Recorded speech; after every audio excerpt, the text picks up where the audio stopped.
Bismillahirrahmanirrahim. Assalamualaikum warahmatullahi wabarakatuh. Alhamdulillahirabbil alamin wassalatu wassalamu ala asyrafil anbiya'i wal mursalin wa ala alihi wa sahbihi ajma'in. Allahumma salli ala sayyidina Muhammad. Allahumma salli ala sayyidina Muhammad. Allahumma salli ala sayyidina Muhammad wa ala ali sayyidina Muhammad wa ba'du. Alhamdulillah, pertama dan selamanya syukur pada Allah Subhanahu wa taala kerana pagi yang berbahagia ni kita dibangunkan, diberikan kesempatan, diberikan peluang untuk mengerjakan ketaatan kepada Allah Subhanahu wa taala, dan teristimewa pada hari tanggal 19 Disember 2020 pada hari Sabtu kita bersama untuk bersiaran secara langsung Tanyalah Ustaz, biar tahu jangan keliru, mengupaskan tentang tafsir dan taranum berkenaan dengan surah Al-Ahqaf bermula dari ayat 21 hingga ayat ke-24. Bagaimana kupasan dan perbincangan, sebentar lagi kita akan bawakan kepada penonton-penonton semua bersama dengan bintang ilmuwan dan panel yang kita bawakan khas kepada anda untuk menjawab persoalan-persoalan dari penonton semua dan mentafsirkan ayat demi ayat untuk kefahaman bagi semua yang menyaksikan Tanyalah Ustaz pada pagi ini. Baik, sedang penonton, bagi mereka yang mungkin ada pertanyaan soalan ataupun nak berkongsi sesuatu dengan Tanyalah Ustaz pada pagi ini, boleh pergi ke dua saluran kita seperti biasa. Untuk buat panggilan boleh pergi ke 0377261603 atau nak terus ke Facebook Tanyalah Ustaz di Tanyalah Ustaz TV3. Di situ kita ada buat secara langsung bagi penonton-penonton keluarga besar Tanyalah Ustaz. Mungkin ada yang tak berkesempatan pada pagi ini untuk melihat Tanyalah Ustaz di kaca TV di rumah, boleh melihat di mana anda berada menggunakan peranti anda, dan boleh juga bertanyakan soalan di ruangan komen di Facebook rasmi kita, dan jangan lupa tekan butang suka dan kongsi untuk sama-sama sebarkan kebaikan. Sebelum tu, kita tinjau dahulu berkenaan dengan status terkini perkembangan kes COVID-19 di Malaysia, dan kita doakan semoga ada perkembangan yang baik. Kalau dapat kita saksikan di skrin TV anda, setakat jam 5 petang semalam, status terkini COVID-19 Malaysia 18 Disember 2020 mencatatkan kes baru, ada pertambahan dari hari yang sebelumnya. Kalau pada hari Khamis kita dapati ada 1,200 lebih, pada semalam ada 1,683 kes, dan jumlah kes yang masih aktif ada 15,140 kes, dan jumlah kes sembuh baru setakat semalam ada 1,214 kes, menjadikan jumlah kes sembuh keseluruhan 75,244 kes, dan semalam tidak ada kematian. Alhamdulillah, masih lagi dalam keadaan selamat, dan menjadikan jumlah kes keseluruhan di Malaysia setakat ini daripada mula sehinggalah semalam mencatatkan 90,816 kes. Teruskan berjaga-jaga, mematuhi SOP dan kawal pergerakan anda, jaga jarak, dan yang paling penting perbaiki hati dan diri kita. Baik, sedang penonton yang dirahmati Allah, pada pagi ini kita bakal bersama dengan ahli panel bintang ilmuwan yang kita bawakan khas kepada anda, Al-Fadil Ustaz Ashraf Ayub. Apa khabar Ustaz? Baik, memang biasa dengan tafsir Al-Quran Ustaz. Jadi pada hari ini berkenaan dengan surah Al-Ahqaf ayat 21 hingga ayat ke-24. Ustaz, sedikit mukadimah awal. Silakan Ustaz. A'udzubillahi minasyaitonirrajim. Bismillahirrahmanirrahim. Assalamualaikum warahmatullahi taala wabarakatuh. Alhamdulillah, wassalatu wassalamu ala Rasulillah wa ala alihi wa sahbihi wa man walah.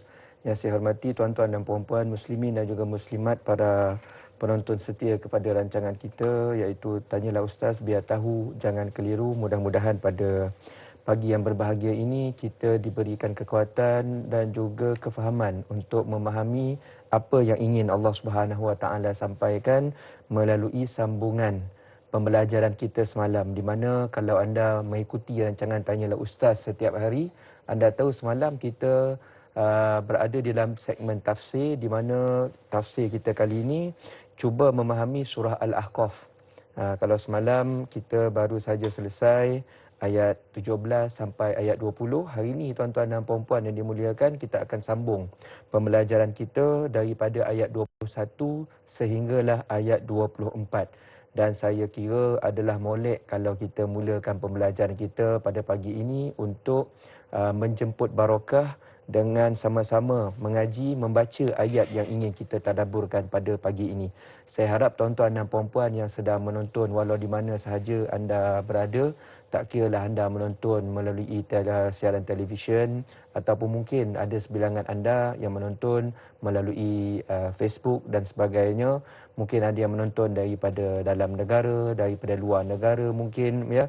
Tak kira mana pun anda, kita sama-sama tuan-tuan dan puan-puan buka Al-Quran muka surat 505. Ya, surah Al-Ahqaf ayat 21 sampai ayat 24 itu fokus kita pada pagi ini, muka surat 505. Saya akan bacakan dahulu ayat ini untuk kita sama-sama cek tajwid dan yang paling penting kita ambil barakah, ya. Sebab kita yakin tuan-tuan dan puan-puan, Al-Quran ini dia ada satu efek, kita panggil. Dia ada satu efek yang disebut dalam agama istilahnya barakah.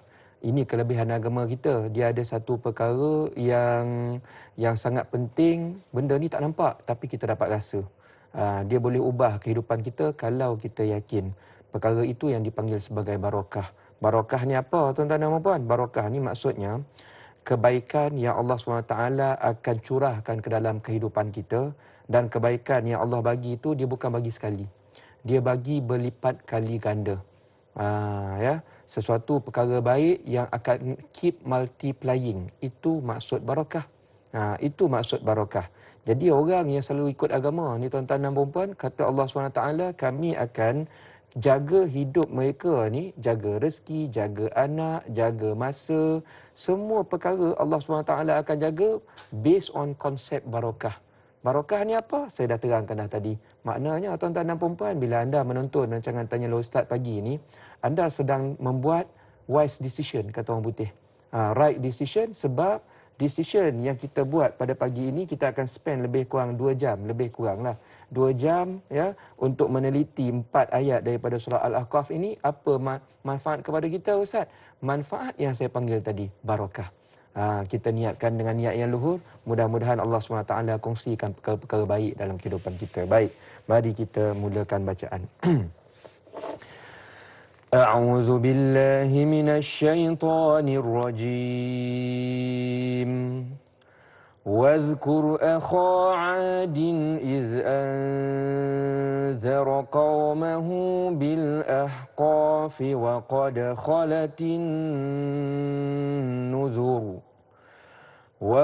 خلت النذر من بين يديه ومن خلفه ألا تعبدوا إلا الله إني أخاف عليكم عذاب يوم عظيم قالوا أجئتنا لتأفكنا عن آلهتنا فأتنا بما تعدنا إن كنت من الصادقين قال إنما العلم عند الله وأبلغكم ما أرسلت به ولكني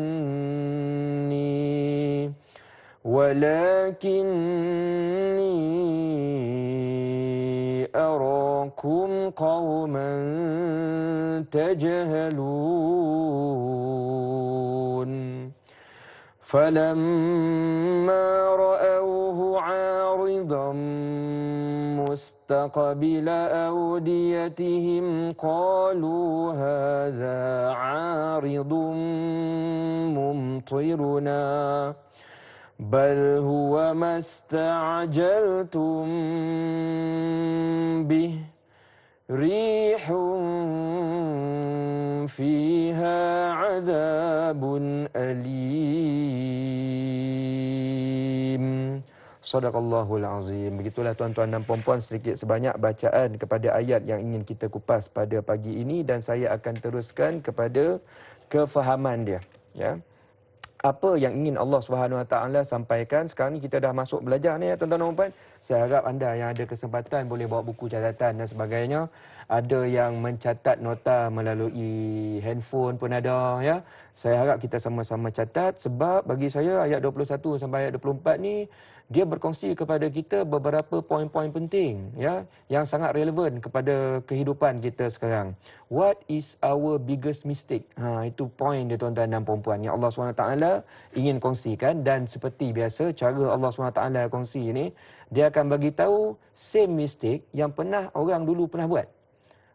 Yang pernah orang dulu buat, dan dia harap kita tak melakukan perkara mistake yang sama.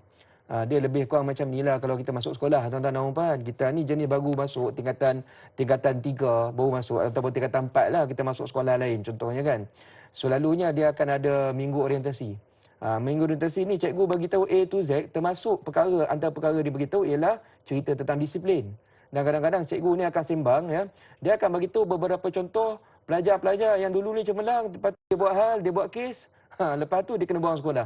Dia bagi tahu tuan-tuan dan puan-puan. Lebih kurang saya bagi analogi nak bagi faham apa penting kita belajar sejarah dalam surah Al-Aqaf ni. Maksudnya begitu. Allah SWT nak bagi tahu mistik, dulu ada orang yang lebih kurang sama macam kamu.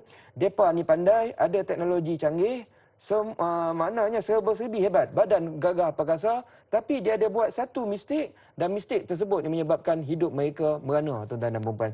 Kita tak nak hidup kita merana. Dan inilah panduan yang Allah SWT nak kongsi dalam ayat yang kita sembang kejap lagi ni. Iaitu Allah SWT katakan, Allah SWT nak kongsi macam mana nak avoid problem, big problem dalam hidup kita. Jangan buat mistik yang sama. Jom kita tengok tuan-tuan dan puan-puan. Ayat 21. Wadhkur akha 'adin id anzara qaumahu bil ahqaf. Baik. Tuan-tuan dan puan perasan tak, kalau anda yang dah follow rancangan Tanyalah Ustaz lebih kurang 3 minggu sebelum ni ataupun 4 minggu sebelum ni, kita tahu segmen tafsir kita bicara tentang surah Al-Ahqaf. Al-Ahqaf ni dah banyak dah ustaz-ustaz sebelum ni terangkan, semalam pun saya dah bagi tahu. Maksud Al-Ahqaf ialah bukit pasir, satu tempat kediaman. Dia berada di kawasan Yaman, negara Yaman sekarang. Ini benda ni bukan kisah dongeng, ni bukan fairy tale punya cerita. Benda ni ada. Nak tahu bukit ni dekat mana? Ada lagi tuan-tuan dan puan, di Yaman. Kawasan dia, kalau kita lihat, dia berdekatan dengan satu kawasan yang popular, ramai orang kita pergi sana belajar agama, Hadramaut. Yaman, Hadramaut. Ahqaf ni kawasan dekat dengan situ. Dia bukan dekat situ, dia dekat dengan situ. Maknanya kalau anda nak travel, nak tahu betul ke apa yang Allah SWT cakap ada kawasan bukit berpasir ni, betul ke? Ada di kawasan Yaman, ya. Baik, kita teruskan lagi. So apa yang berlaku di situ? Sebenarnya apa yang Allah SWT nak highlight? Maknanya kita dah sampai kepada main point surah Al-Ahqaf. Kalau anda belajar ayat-ayat sebelum ni, dia belum cerita lagi Ahqaf. Tajuk surah dia Ahqaf. Lah ni kita sampai ayat 21 baru Allah SWT cerita, ya. Baik. Surah Al-Ahqaf ni sebenarnya merupakan satu kawasan kediaman kepada siapa tuan-tuan dan puan-puan? Kepada Ad. Satu kaum, satu bangsa lah kita panggil. Macam kita lah, kawasan tempat kediaman Malaysia. Kaum apa duduk kat sini? Ada tiga kaum secara umum. Melayu, Cina, India. Nampak tuan-tuan dan puan? Di sana, nama tempat tu Ahqaf. Nama bandar dia Iram. Nama bandar dia Iram. Siapa kaum, siapa bangsa yang duduk dekat situ? Dia panggil kaum Ad. Kaum Ad ni tuan-tuan dan puan yang dimuliakan Allah SWT, dia merupakan satu kaum yang ada beberapa ciri-ciri yang luar biasa yang pada waktu tersebut orang lain tak ada. Orang lain tak ada. Apa kehebatan mereka? Mereka ni dari sudut teknologi waktu tu canggih. Canggih. Ini yang pertama. Yang kedua, badan mereka gagah perkasa. Mereka boleh bina bangunan-bangunan yang hebat-hebat pada waktu tersebut. Anda semua kena faham, ini cerita mungkin 7,000, 8,000 tahun lepas tuan-tuan dan puan-puan. Mereka boleh bina tiang tinggi-tinggi, bangunan besar-besar. Kita lah ni kalau nak bina sendiri kemah depan rumah pun susah. Ya, rumah kita sekarang pun kontraktor buat. Maknanya ilmu mereka tu sangat-sangat hebat. So, bila mereka hebat ni tuan-tuan dan puan, biasalah kadang-kadang manusia bila terror sangat ni, ya, dia rasa dia terror, dia mulalah sombong tuan-tuan dan puan. Dan ini perkara yang berlaku kepada kaum Ad. Mereka sombong kepada apa, Ustaz? Mereka sombong kepada seorang Nabi yang Allah SWT hantar kepada mereka, iaitu Nabi Hud alaihi salam. Nabi Hud ini, tuan-tuan dan puan-puan, kalau kita lihat daripada sudut salur-galurnya, Nabi Hud merupakan Nabi yang keturunannya datang daripada keturunan Nabi Nuh. Kalau kita tengok Nabi-Nabi ini, dia start dengan Nabi Adam. Lepas tu siapa? Kena nyanyi lagu lah. Adam, Idris, Nuh, Hud. Nampak tak? Hud tu nombor 4 sekarang, tuan-tuan. Adam, Idris, Nuh, Hud. So Nabi Hud yang kita bincang, yang sekarang kita bincang lah ni, merupakan keturunan kepada Nabi Nuh. Itu cerita dia. Kaitan dia tu ada. Ada setengah sejarawan kata Nabi Hud ni cucu Nabi Nuh. Ada yang kata cicit. Ada yang kata keturunan yang dekat, tuan-tuan dan puan-puan. Ini khilaf ulama. Tapi salur-galur ada dekat situ. So Nabi Hud ini, tuan-tuan dan puan-puan, yang dimuliakan Allah Subhanahu Wa Taala, dihantar pada waktu tersebut kepada kaum Ad, nak bagi kaum Ad ini lurus balik kehidupan mereka. Sebab kaum Ad mereka dah canggih. Mereka dah pandai. Tapi akidah mereka mundur, tuan-tuan dan puan-puan. Akidah mereka mundur, mereka pada waktu tersebut menyembah beberapa berhala. Kalau kita lihat kitab sejarah seperti kitab Qasasul Anbiya. Ini karangan Ibnu Katsir, Imam Ibnu Katsir, beliau mengatakan kaum Ad ini ada menyembah beberapa berhala besar. Nama berhala tersebut Samud, Hattar, Syadah dan juga Haba. Berhala besar ni, tuan-tuan dan puan-puan, asal dia begini. Ini kesilapan dia. Kita tolong jangan buat. Dia begini. Kita tahu Nabi Nuh, dia kena start dengan Nabi Nuh. Atas Hud tu Nabi Nuh, tuan-tuan dan puan-puan. Nabi Nuh ni merupakan nabi yang terselamat daripada banjir besar. Ini semua orang tahu. Kecil-kecil mak abah kita ada cerita.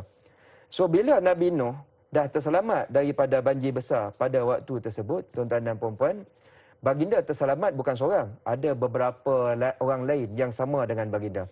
Jadi keturunan-keturunan Nabi Nuh ni, bila mereka merasa amazed, takjub dengan beberapa orang yang terselamat. Bagi mereka, orang yang terselamat daripada banjir besar tersebut, orang yang hebat lah, tuan-tuan dan puan-puan. Bila orang tersebut dah meninggal dunia, cara mereka nak memperingati, itu perkataan dia. Mereka nak memperingati orang-orang hebat yang menyelamatkan mereka, yang selamat sama dengan Nabi Nuh ni. Cara mereka bina patung. Patung muka orang tu lah. Dia create, dulu dia orang pandai mengukir. Macam kita selfie lah, ambil gambar sekarang. Ya. Mereka ukir patung. Mula-mula niat mereka tu nampak macam baik. Mereka kata apa? Kita nak ingat kita punya tok nenek moyang lah. Sebab mereka lah kita selamat dan sebagainya. Nak bagi ingat macam tu ya. Lama-lama tuan-tuan dan puan, generation by generation, dah ada mula buat mistik. Daripada nak memperingat biasa saja, dia datang last akidah terseleweng, mereka menyembah kepada patung tersebut. Yang saya sebut tadi nama dia lebih kurang. Dan ini merupakan mistik yang paling besar. Mereka daripada menghormati jadi kepada apa? Memuja. Mereka menganggap hidup mereka ini baik dan juga buruk disebabkan berhala-berhala tersebut. Niat mula-mula nak menghormati, kita panggil nak menghormati orang soleh lah. Nak menghormati orang lama. Nak menghormati orang-orang yang banyak jasa, bina patung besar-besar. Mula-mula menghormati, last-last, ini yang kita sebut, setan pandai menipu, tuan-tuan dan puan-puan. Dia tipu lintasan hati, lama-lama mereka anggap baik buruk kehidupan datang daripada patung tersebut. Dan Allah SWT perasan kesilapan ini, dan Allah SWT nak bagi mereka ni hidup lurus balik. Allah SWT datangkan seorang Nabi yang kita panggil sebagai Nabi Hud alaihi salam. Dan tuan-tuan dan puan-puan, Nabi Hud ini pun masih ada di sana, dia punya maqam dia. Di kawasan berdekatan dengan Hadral Maut. Kalau anda semua nak lawatlah, nak ziarah, ya, ada di sana. Cuma ya, makam tersebut, tuan-tuan dan puan-puan, diperselisihkan ulama. Kita kena faham satu perkara, tuan-tuan dan puan-puan. Kalau kita melawat makam-makam Nabi di luar negara, ya, di kawasan negara Arab, setakat ni ulama endorse makam yang confirm ada jasad Nabi tu, confirm ada kat situ. Satu tuan-tuan dan puan-puan, Rasulullah sallallahu alaihi wasallam. Yang lain tu, tuan-tuan dan puan-puan, makam tu bermaksud bukan kubur, ya. Ada banyak pendapat. Mereka kata mungkin itu tempat Nabi tu pernah duduk, singgah dan sebagainya. Wallahu alam. Kejap lagi kita sambung lagi. Subhanallah. Dia daripada ayat pertama sampai ayat ke-20, akhirnya pada ayat ke-21 kita jumpa dengan perkataan Al-Ahqaf yang mana menyebutkan tentang nama surah tersebut. Banyak lagi kita nak bincangkan, tetapi kita nak berehat seketika, jangan ke mana-mana. Kembali selepas ini bersama Tanyalah Ustaz, biar tahu jangan keliru.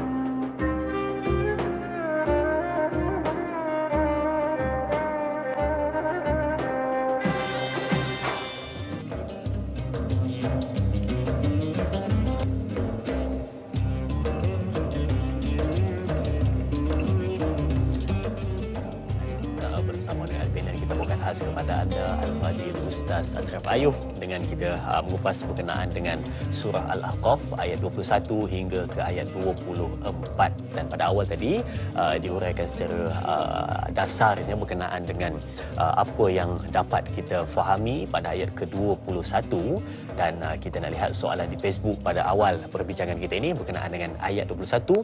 Seterusnya nanti ayat 22, 23 dan 24 ikut urutan kita akan berikan satu persatu pencerahan kepada anda semua. Baik, kita lihat soalan di Facebook dari sahabat kita Puan Masrifah No Jamain. Baik, Assalamualaikum. Ada dua soalan. Ayat 21. Adakah kaum Ad adalah kaum yang degil dan tetap menyembah patung-patung berhala walaupun peringatan dan kebenaran telah disampaikan kepada mereka? Dan soalan yang kedua, disebutkan, dan sesungguhnya telah ada sebelumnya beberapa orang yang memberi peringatan sebelum dan sesudahnya. Siapakah orang-orang yang telah memberi peringatan sebelum itu? Adakah sebelum itu dan sesudah itu ialah peristiwa yang berlaku kepada kaum Ad, suku kaum Nabi Hud yang diazab dengan angin ribut taufan? Terima kasih kepada sahabat kita yang bertanyakan soalan di Facebook, Puan Masrifah No. Dan bagaimana Ustaz untuk pencerahan untuk soalan ayat ke-21? Silakan. Baik, tuan-tuan dan puan-puan yang dimuliakan Allah Subhanahu Wa Taala, pertamanya kita mengucapkan terima kasih kepada Puan Masrifah Nur Jamain. Ini top fan, selalu dengar dan jangan tanyalah Ustaz. Saya suka dengan beliau ya. Ini orang yang ambil kesempatan, orang kita bagi satu majlis ilmu yang cakap sangat cantik ni boleh ikut tiap-tiap hari, alhamdulillah ya. Baik, soalan yang ditanyakan tadi ialah berkenaan tentang siapakah yang ada memberikan peringatan kepada kaum Ad ini sebelum Nabi Hud tiba. Ini tuan-tuan dan puan-puan, peringatan-peringatan tersebut ada diberikan oleh beberapa Nabi sebelum Nabi Hud. Contohnya Nabi Nuh, contohnya Nabi Idris dan juga Nabi Adam. Dan kalau kita lihat tuan-tuan dan puan-puan yang dimuliakan, dalam agama kita ni, bila Allah SWT utus Nabi, ya, selalunya sebelum Nabi itu ada Nabi yang lain. Jadi Nabi yang lain, Nabi sebelumnya tu ada cerita tentang tauhid, tentang agama dan sebagainya, banyak yang mengikut.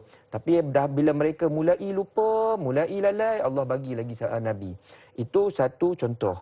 Ada juga tuan-tuan dan puan-puan, Allah SWT utuskan Nabi, ya, utuskan Nabi. Kemudian Nabi ini dibantu oleh beberapa pengikut. Mereka ni pengikut-pengikut ni bukan Nabi, tapi orang kuat lah.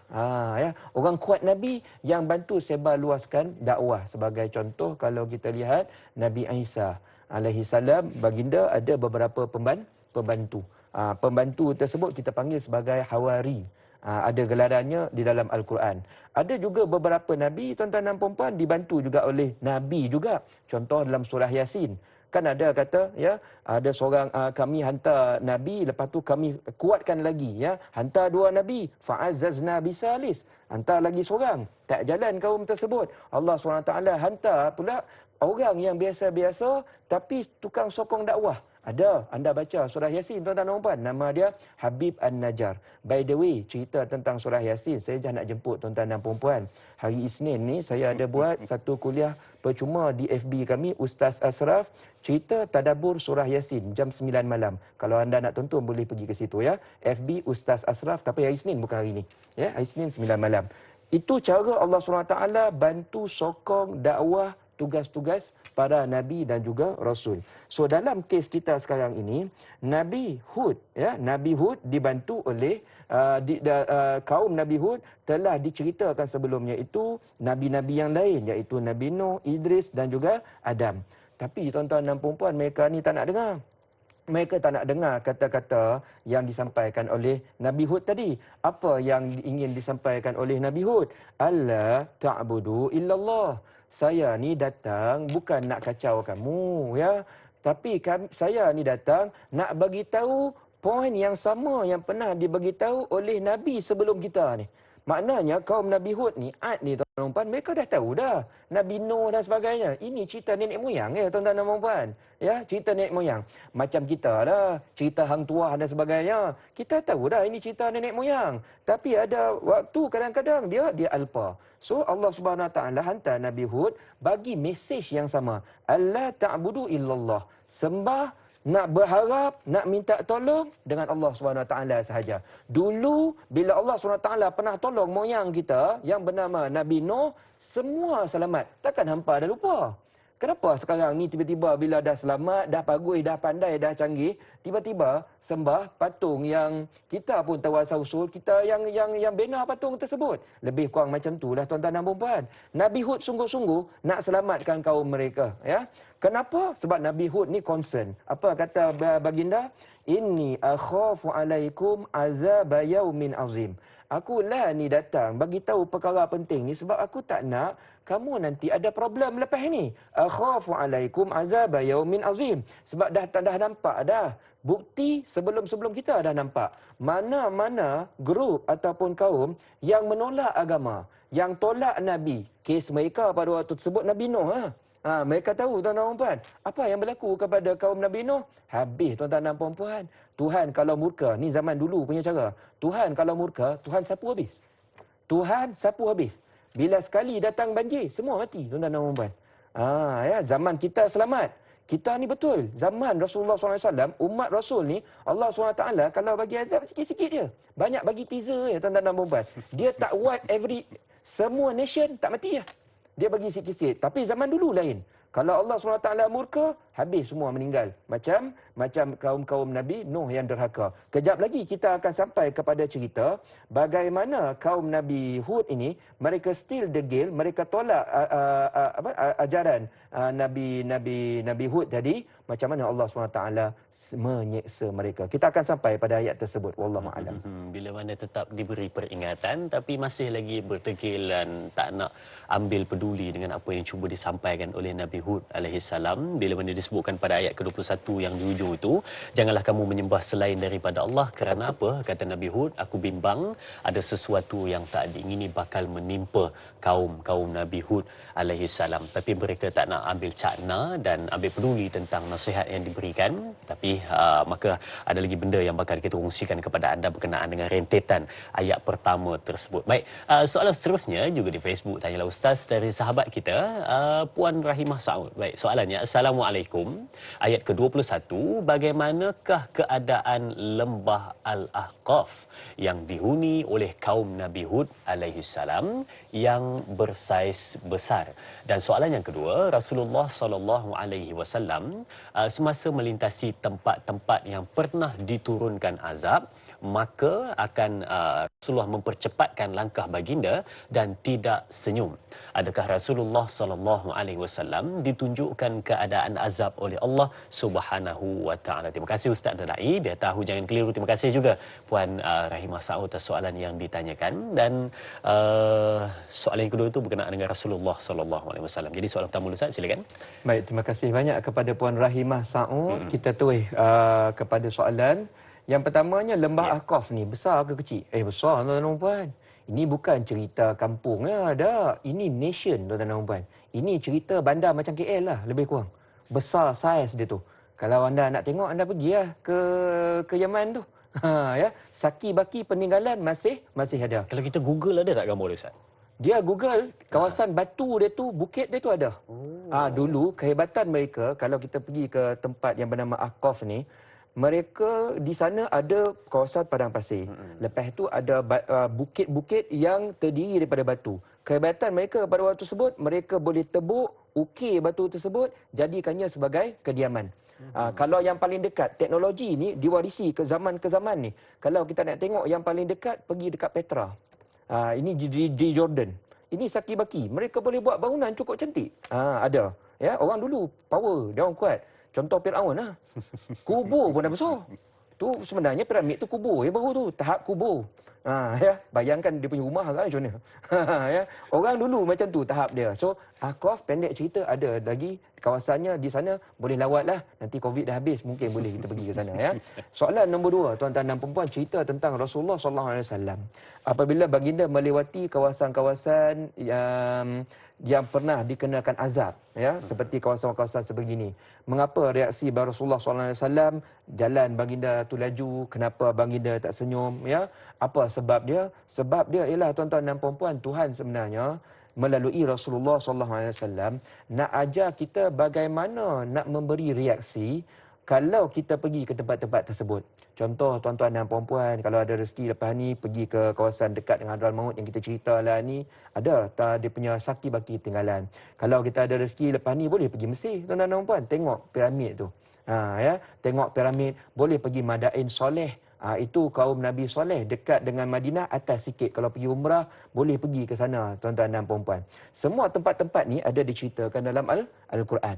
Dan Rasul SAW nak ajar, bila pergi ke tempat-tempat ni, ya, fokus kita janganlah nak seronok selfie ya. Itu cerita dia, tuan-tuan dan puan-puan. Nak ajar kita, ya, fokus kat sana nak tambah, yang pertama nak tambah iman. Kita lah ni, kita baca Quran tiap-tiap hari. Dalam Quran ada cerita Firaun, ada cerita Hud, ada cerita Nuh dan sebagainya. Benda ni, tuan-tuan dan puan, dia bukan berlaku dekat KL. Dia bukan berlaku dekat mana? Dekat Kedah. Dia berlaku kat sana tu. Mau tak mau, kalau kita betul nak tambah keyakinan, ya. Ada orang dia mudah nak yakin kalau dia nampak.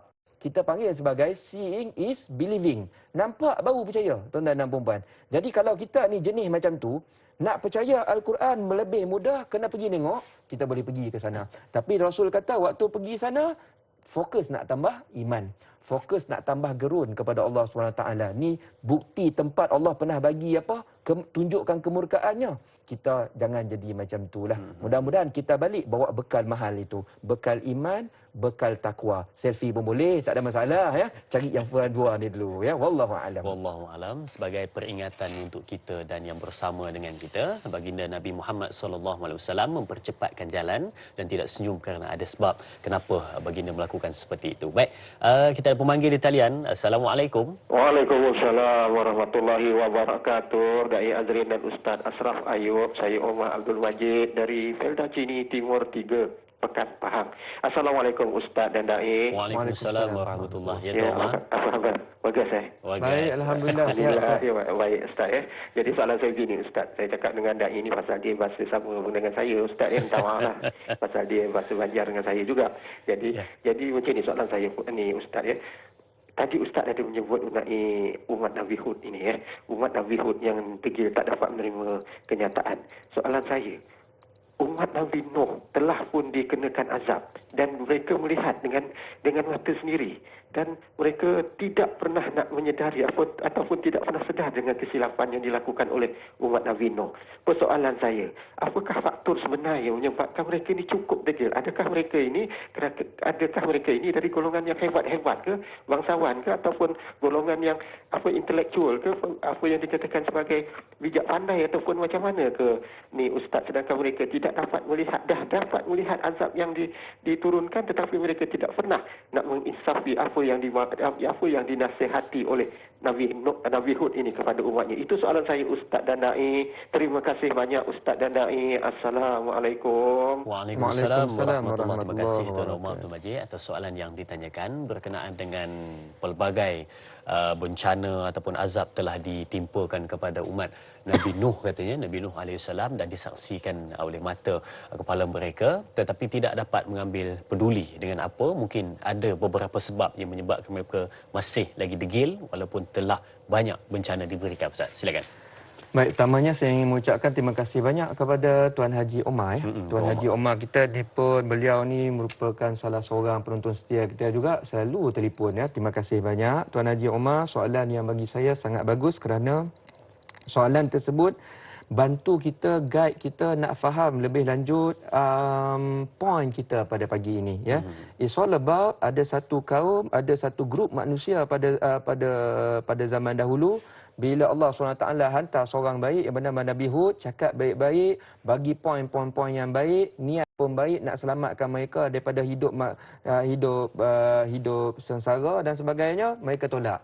Kenapa mereka tolak? Sedangkan mereka ini dah tahu dah, sebelum tu dah tahu cerita sejarah, maknanya tok nenek dulu, tok nenek Nabi, tuan-tuan dan puan. Tu cerita dia. Nabi Nuh, maknanya kalau nak dapat hidayah ni mudahlah. Salu-galu tu semua orang-orang baik. Tapi kenapa mereka boleh jadi macam tu?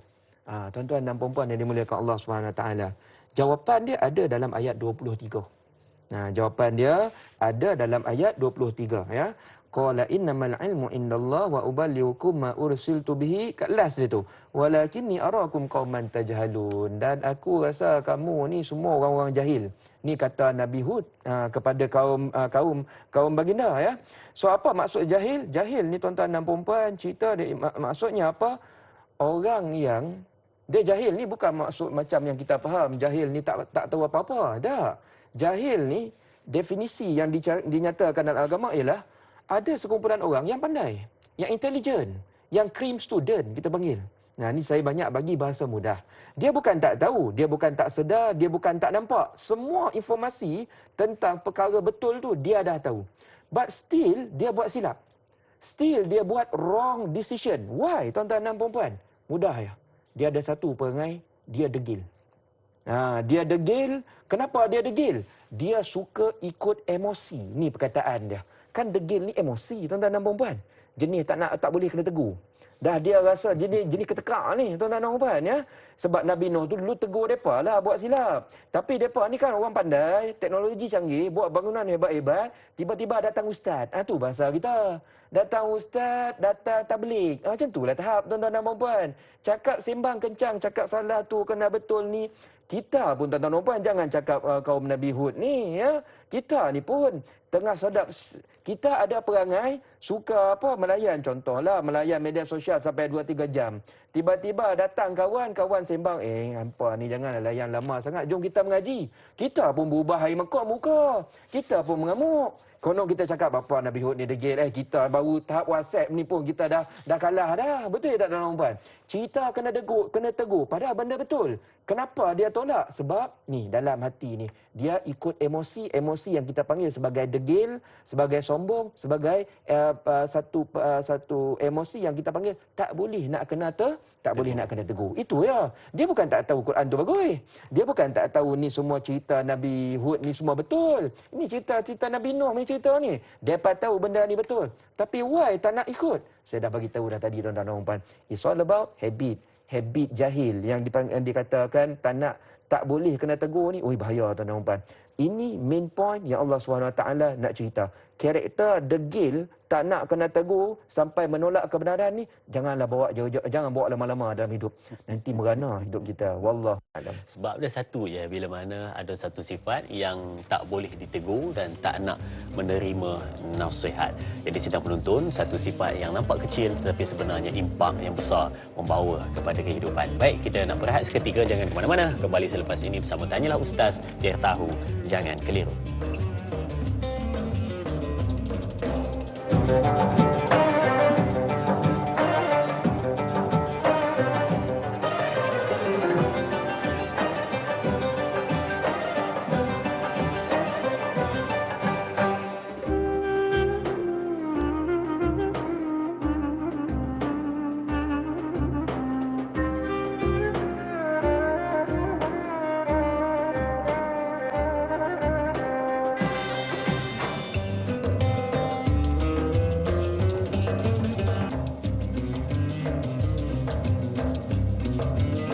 Alhamdulillah, terima kasih diucapkan kepada semua penonton setia Tanyalah Ustaz, biar tahu jangan keliru, yang mana pada ketika ini meluangkan masa bersama dengan kami di hadapan KCTV untuk mendengar perbincangan berkenaan dengan tafsir surah Al-Ahqaf ayat 21 sehingga ke ayat 24.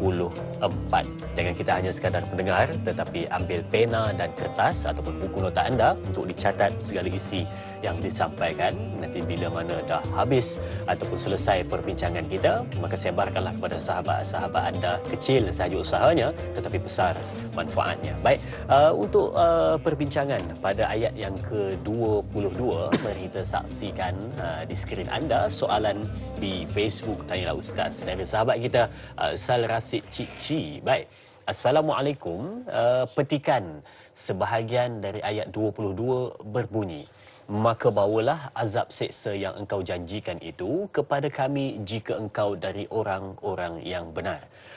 Disebutkan, adakah ayat ini menunjukkan kemarahan dan permintaan kaum Ad yang mencabar dan meminta Nabi Nuh AS menyegerakan azab seksa ke atas mereka kerana mereka menyembah betul-betul batu-batu berhala sejak dari zaman nenek moyang mereka lagi? Terima kasih kepada Sal Rasid Cici atas soalan yang ditanyakan. Maka pada ayat ke-22 itu Ustaz menyebutkan tentang bawalah azab kepada mereka. Jadi bagaimana untuk dialog itu Ustaz? Silakan. Baik, terima kasih banyak kepada Sal. Ni nama ini nama pena, nama Facebook ni. Macam nama Rusia. Sal Rasid Cici, tapi dia tahulah apa maksud dia tu. Ada maksud bagus tu ya. But never mind. Terima kasih banyak saya ucapkan sebab soalan ni pun bagus kerana membantu kita memahami ayat nombor 22. Yeah. Soalan berbentuk kaum Nabi Hud ni dia cabar ya. Dia cabar iaitu kaum Ad ni lah. Ya, waktu tu begini, senario dia begini. Nabi Hud jumpa kaum dia ya. Seolah buat majlis lah, kita panggil semua kaum dia pun cakap kita ni dah banyak sesat. So kita ni buat benda yang salah. Dulu tok nenek kita dulu sembah Allah SWT.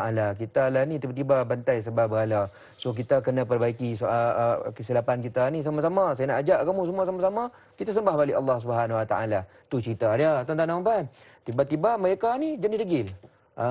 Jenis degil tak boleh terima ni dakwah yang disampaikan oleh Nabi Hud alaihi salam. Dan degil mereka tu, ini cerita tuan-tuan dan puan, orang kalau dah degil, kalau dah terlalu menuruti emosi, dia akan sampai kepada satu tahap dia mencabar dia tu dalam bentuk cynical.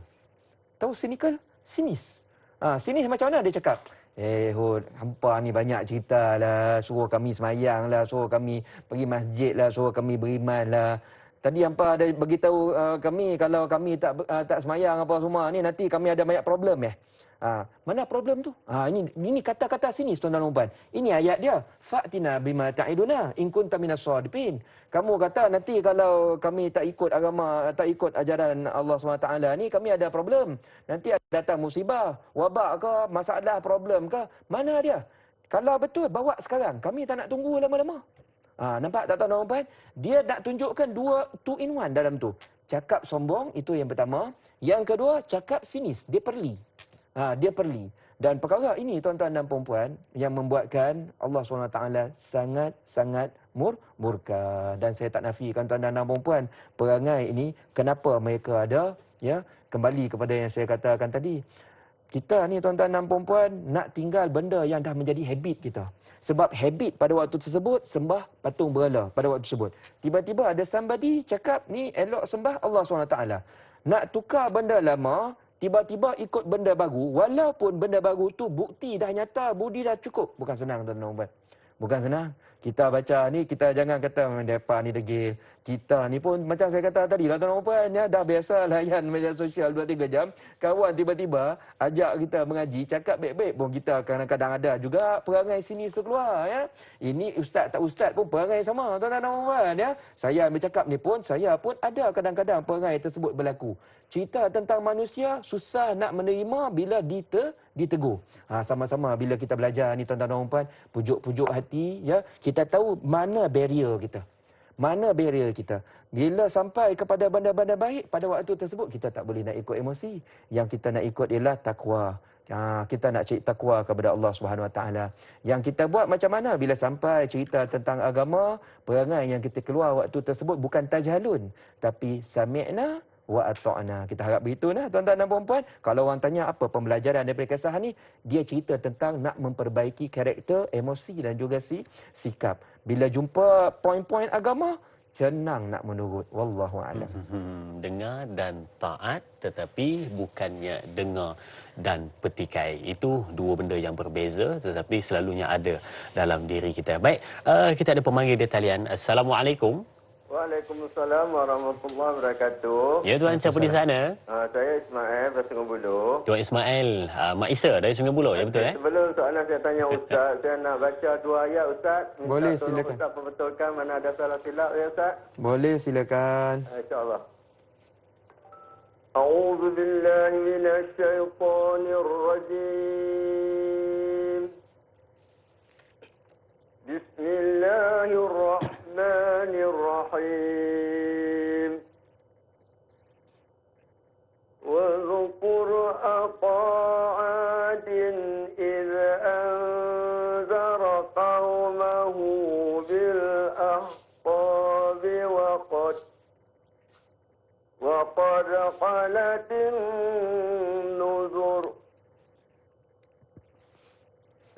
وقد خلت النذر من بين يديه ومن خلفه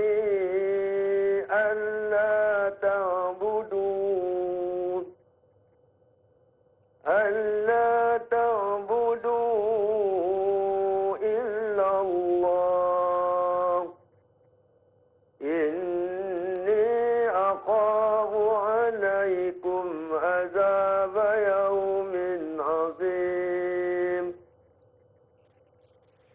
قالوا أجئتنا لتعبدنا عن آلهتنا فأتنا بما تعدنا إن كنت من الصادقين صدق الله العظيم. Sadaqallahu Okey, soalan saya tanya, apakah pengajaran dan ibrah yang dapat kita ambil dari kisah Nabi Nuh, daripada Nabi Hud dan kaum-kaumnya? Itu je soalan saya pagi ini. Terima kasih. Assalamualaikum warahmatullahi wabarakatuh. Waalaikumsalam warahmatullahi. Terima kasih Tuan Ismail. Boleh tahan suara dia. Ada lagu. Suara qari tu ya. Ada lagu. Jadi dia kata minta sedikit apakah yang boleh kita ambil iktibar ataupun pengajaran selaku di awal ini untuk kisah Nabi Hud dan juga kaumnya. Silakan Ustaz. Baik, pertamanya kita ucapkan terima kasih kepada Tuan Haji Ismail kerana sudi call kita bersama dengan kita dan sudi membaca dua ayat tadi. Saya cerita dahululah dari sudut bacaan. Boleh tuan-tuan dan puan-puan ya? Kita cerita dulu dari sudut bacaan. Pertamanya kita cerita benda baik dulu. Pertamanya yang saya suka bacaan Tuan Haji Ismail kita, bacaan beliau fasih. Sambungan daripada huruf kepada huruf tak ada masalah. Kalimah kepada kalimah tak ada masalah. Sebut baris semua betul, cantum semua cantik. Ini yang pertama, fasih kita panggil ya. Yang keduanya dari sudut tajwid. Panjang pendek dengung, saya dapati Tuan Haji Ismail dah perasan benda ni. Sebab kita kalau kita ni banyak mengajar orang mengaji, tuan-tuan dan puan, kita perasan ada orang kadang-kadang panjang pendek dengung pun dia tak berapa perasan. Tapi Tuan Haji Ismail alhamdulillah, panjang pendek dengung semua dah cantik dah tadi. Baik, itu perkara yang kita hargai. Ada dua perkara yang kita boleh perbaiki supaya bacaan menjadi lebih cantik. Saya nak share ya. Tadi saya dengar bacaan Tuan Haji Ismail tadi pada huruf zal. Wazkur akha adin iz anzara. Ada dua zal. Wazkur dengan iz. Saya dengar tadi dia ada macam bunyi lantunan. Wazkur akha adin iz dia ada iz waz. Ada sikit lantunan. Dan untuk makluman huruf zal ni dia tak ada lantunan. Dalam Quran bila mengaji ada beberapa huruf bila tanda mati ada di atasnya dia memang keluar lantunan. Huruf qalqalah, qaf ta ba jim dal. 5 huruf ni ada aqa ab ata aj memang ada lantunan. Tapi zal tak ada.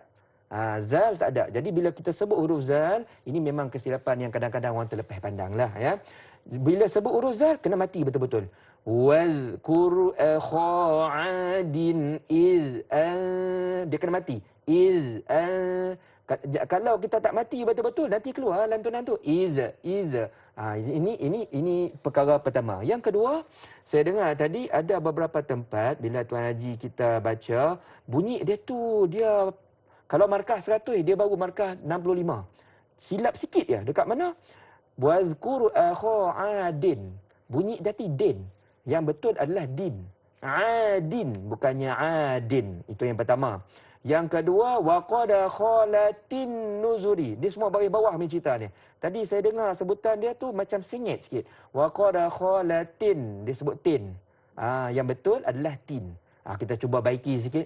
Bunyi dia punya alignment lah kita panggil. Ya. Dia bukan langsung tak betul, dah betul dah. Alignment lari sikit. Bila dia baris bawah. Betulkan dua perkara ni, cantik dah bacaan. Yang kedua, soalan tentang apa...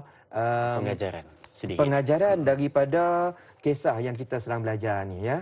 Seperti yang saya kata tadi, cerita pengajaran ini, pengajaran yang paling besar ialah kita dalam agama, kita perlu pastikan tuan-tuan dan puan-puan 100% kita hidup lah ni, nanti waktu kita nak meninggal, biar kita hidup dalam keadaan iman, mati dalam keadaan beriman.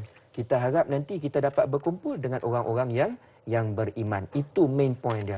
Yang kedua, cuba kita elakkan sikap-sikap yang boleh menghancurkan kehidupan kita. Iaitu sikap tak boleh nak terima nasihat.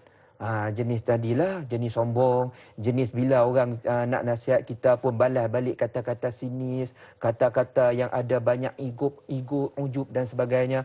Kita elakkanlah. Ini cerita tentang karakter ya, cerita tentang sikap, sama-sama kita baiki.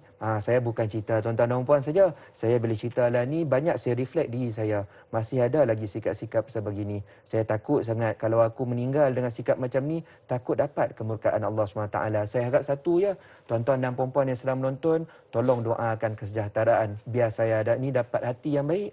Biar saya ni dapat hati yang mudah nak mengikuti agama, mudah nak menuruti perintah Allah SWT. Sama-sama kita doa, tuan-tuan dan puan-puan, Allah kurniakan kita nikmat qalbun salim. Allahumma amin ya rabbal alamin. Wallahu ya rabbal alamin. Perbaiki bacaan kita dan pastikan setiap apa yang kita baca kita lihat maknanya supaya apa yang kita baca itu bukan hanya di mulut tetapi sampai di dalam hati. Baik Ustaz, berkenaan dengan ayat ke-22, Ustaz, mungkin Ustaz ada sedikit nak diuraikan secara dasarnya terlebih dahulu berkenaan dengan ayat ke-22. Silakan Ustaz. Ayat yang ke-22. Baik, kita teruskan sikit tuan-tuan dan puan-puan. Qalu ajitana litafikana an alihatina fa'tina bima ta'iduna in kunta minas sadiqin. Ini cerita tentang bila Nabi Hud dah sampaikan poin-poin yang bagus, dah ajak kepada kebenaran dan sebagainya.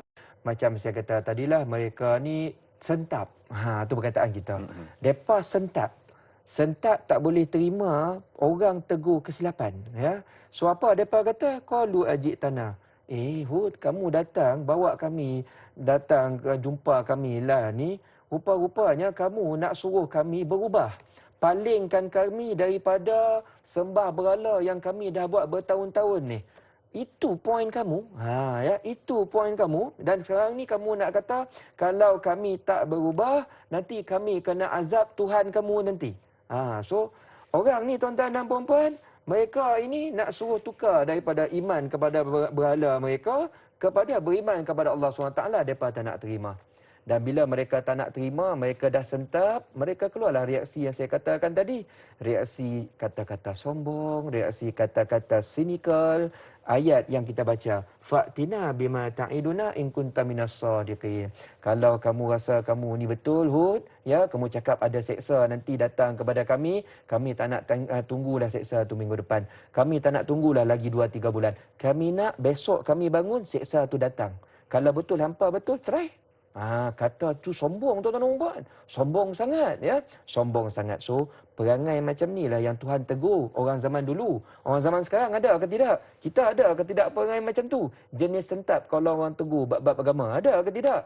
Kita pun ada tuan-tuan dan puan. Sama-sama kita pujuk rayu hati kita ya. Bila berhadapan dengan agama, kita kena keluarkan perangai bukan sentap, tapi keluarkan perangai yang macam Dai Azrin sebut tadi, sami'na wa ata'na. Kami dengar, kami nampak benda ni bagus dan kami memilih untuk menuruti dan mengikuti. Itu maksud orang Islam. Orang yang mudah nak mengikut kata-kata yang datang daripada pencipta kita, Allah SWT. Wallahu a'lam. Benar, bila ego merajai diri, maka segala apa peringatan yang datang untuk dia maka tidak dihiraukan lagi. Baik, kita berehat seketika. Jangan ke mana-mana, kembali selepas ini bersama Tanyalah Ustaz, biar tahu jangan keliru.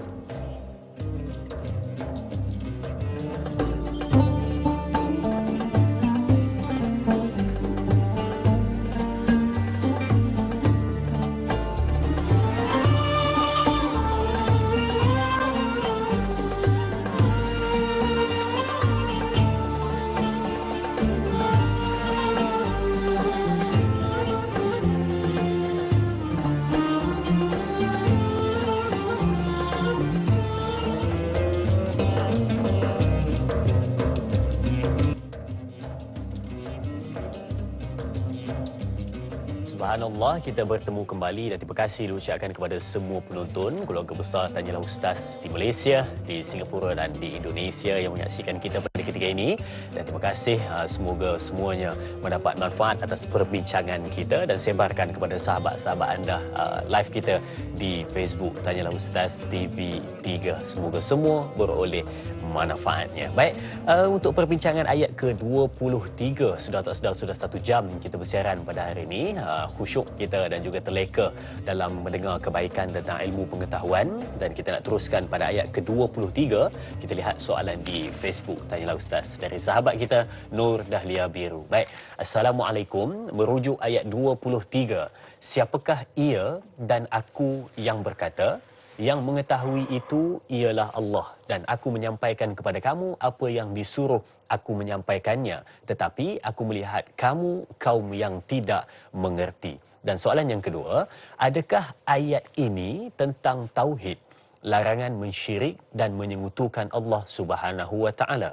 Adakah mereka adalah kaum yang jahil kerana tergesa-gesa meminta agar didatangkan azab dan tidak mengetahui apa yang bermanfaat untuk mereka di dunia dan akhirat? Terima kasih Nur Dahlia Biru atas soalan yang ditanyakan. 2 soalan, jadi silakan Ustaz untuk ayat ke-23, pencerahan tafsirannya. Baik, terima kasih banyak kita ucapkan kepada Puan Nur Dahlia Biru yang bertanya soalan kalimah ia ataupun aku ini merujuk kepada siapa, ya? Ataupun apakah maksud yang disampaikan. Tuan-tuan dan puan-puan, kalau kita nak fahami jawapan kepada persoalan Puan Nur Dahlia ini, kita kena fahami tafsir dia. Jom kita cerita tafsir. Nanti saya terus bagi tahu jawapan dia, ya. Baik. Ayat 23 sekarang ni. Qala innamal ilmu indallah. Lalu Nabi Hud pun kata, ini sebenarnya ilmu ini datang daripada Allah SWT.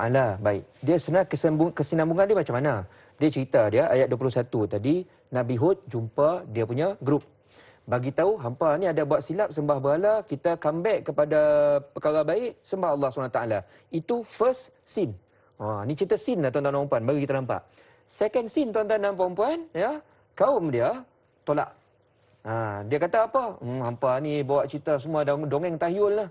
Kalau betul mana ada azab tu, bagi tahu azab tu, kami nak lah ni depan mata kami, on the spot. Kalau benda ni betul, datangkan sekarang. Itu sin nombor 2. Sekarang kembali kepada sin nombor 3 pula tuan-tuan dan puan. Sin nombor 3, Nabi Hud jawab balik. Nabi Hud jawab balik, tadi hampa minta disegerakan azab. Hampa minta aku datang banjir besok. Hampa minta datang gempa lagi 2 jam. Hampa minta datang tsunami kejap lagi. Benda tu aku tak boleh kontrol. Itu maksud dia. Nabi Hud jawab balik. Qala innamal ilmu indallah. Ini cerita tentang tsunami, cerita tentang gempa, fenomena alam yang menakutkan ni, ya. Aku tak kontrol. Tuan-tuan dan puan-puan, cerita tentang gempa bumi dan sebagainya, tsunami ni, bukan setakat zaman Nabi Hud dia pun tak tahu bila berlaku. Kita yang dah cukup canggih ni pun tak tahu. Kita pun tak tahu tuan-tuan dan puan-puan. Tahu-tahu bergegar bumi. Tahu-tahu tiba-tiba air naik tuan-tuan dan puan. Kalau kita tahu dah lama kita selamat. Betul tak tuan-puan? Bayangkan kita pun tak tahu benda ni. zaman dulu lagi lah tak tahu. Betul tak tuan-tuan? So, benarlah valid dah kata-kata Nabi Hud tadi. Dia cakap, ni cerita bala bila waktu akan sampai, ya. Semua aku tak tahu. Paling canggih zaman kita pun, kita boleh buat prediction, kita boleh buat survey, kita boleh buat research. Tapi, tak semestinya tepat. Hatta tuan-tuan dan puan-puan, hujan turun pukul berapa, kejap lagi ke, di mana tempat dia pun, kita tak boleh bagi tahu secara tepat. Yang kita buat apa tuan-tuan dan puan? Ramalan. Betul tak tuan-tuan? Tu sebab dia panggil tu ramalan cuaca. Dia tak panggil confident turun cuaca. Dia tak panggil macam tu. Nampak tak? Sebab benda ni beyond our control. Boleh kaji, tapi nak bagi kepastian, dia tak dapat tuan-tuan dan puan-puan. Kemudian Nabi Hud pun cakap lagi, wa uballiukum ma ursiltu bihi. Kerja aku hari ni bukan saintis nak kaji bila gempa berlaku, bila tsunami berlaku, dah. Kerja aku hari ni aku nak bagi tahu, aku nak clear cut benda ni. Aku just nak sampaikan benda baik yang Allah SWT suruh aku sampaikan. Itu kerja aku. Senang kerja, senang cerita, kerja aku pendakwah. Ini cerita baik, ini cerita tak baik. Aku minta hampa ikut baik, elakkan benda tak baik. Hampa nak ikut, itu terpulang pada hampa. Kerja aku dah settle.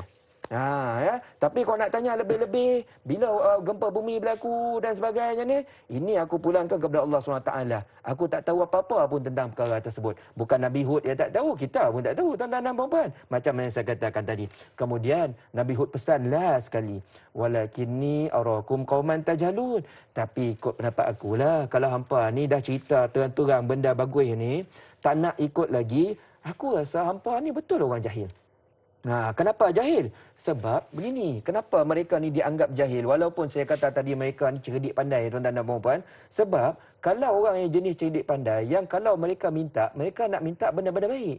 Mereka nak minta nikmat. Sekarang ni, kaum Nabi Hud dianggap jahil, mereka minta bala. Nampak tak tuan-tuan dan puan? Adakah kita kalau nak minta angkat tangan, ya Allah bagi aku bala? Mana ada? Tapi nak cerita kalau orang yang dah sombong, terlalu ketekak ni tuan-tuan dan puan.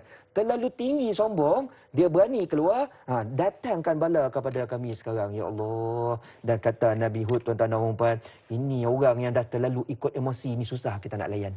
Kita cakap logik baik macam mana pun melantun.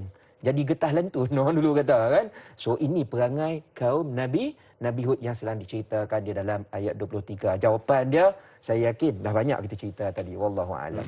Tergesa-gesa minta bala disampaikan kepada mereka. Macam Ustaz kata tadilah, yang pelik aja adalah selalu orang minta nikmat, minta kemewahan, minta benda-benda yang menyeronokkan, tetapi berbeza dengan mereka ni terlampau sombong dan angkuh, ditambah pula dengan ego yang merajai diri, maka minta azab segera disampaikan. Maka satu benda yang patut kita fahami dan pelajari, ambil iktibar daripada perkara tersebut. Ayat ke-23. Baik, soalan seterusnya dari sahabat kita Puan Melu Ismail. Baik, soalannya di Facebook, tanyalah Ustaz, bertanyakan, Assalamualaikum, dalam ayat ke-23, adakah Allah Subhanahu Wa Taala menjelaskan bahawa kekuasaan Allah itu ada padanya dan tidak ada siapa yang boleh melawan takdir Allah, dan kita tidak boleh menghukum seseorang itu dengan perbuatannya kecuali Allah yang Maha Mengetahui? Mohon pencerahan. Terima kasih kepada Puan Melu Ismail atas soalan yang ditanyakan berkenaan dengan sama juga ayat ke-23